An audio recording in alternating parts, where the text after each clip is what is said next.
Salut à tous, aujourd'hui on se retrouve pour une nouvelle vidéo Kingdom. Ça sera un top 10 des morts les plus tristes du manga.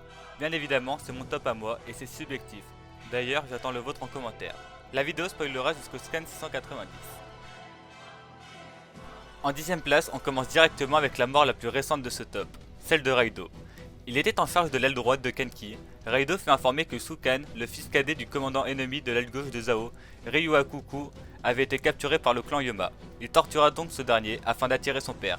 Ryuakuku arriva fou de rage et tua plein de soldats ennemis, mais se fit tuer par Raido. Son fils aîné arriva ensuite et réussit à capturer Raido vivant. Il fut emmené au quartier de Koshu où ce dernier le tortura.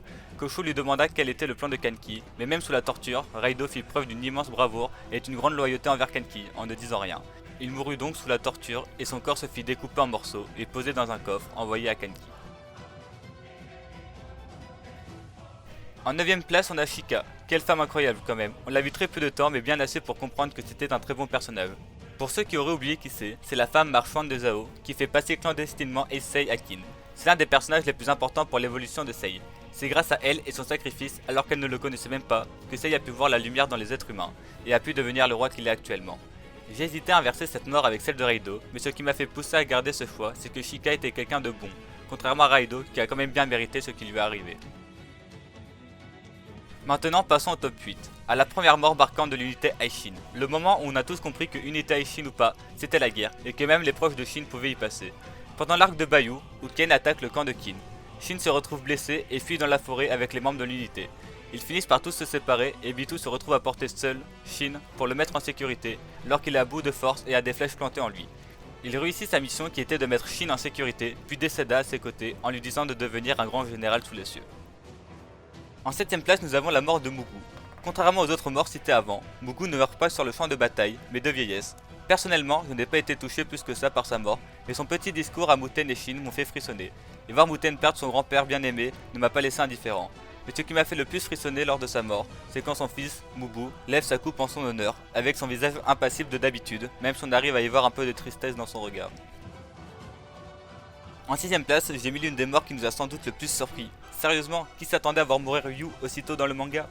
Moi je le voyais déjà grand général aux côtés de Shin, et je les imaginais devenir le plus grand duo de Shin.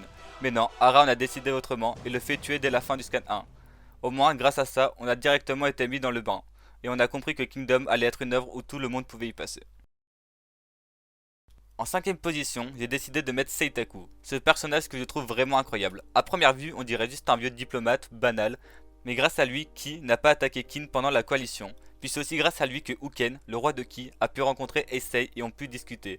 Et suite à cette discussion, Ki s'est soumis à l'état de Kin, sans doute l'un des moments les plus importants du manga.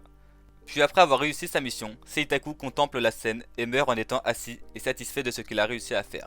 Ses dernières paroles furent adressées à son roi. Que la fortune soit avec vous. En 4ème place, j'ai choisi de mettre l'un des personnages les plus détestés de l'œuvre au début, mais qui est devenu un personnage aimé de tous avant sa mort. Je veux bien évidemment parler de Seikyu.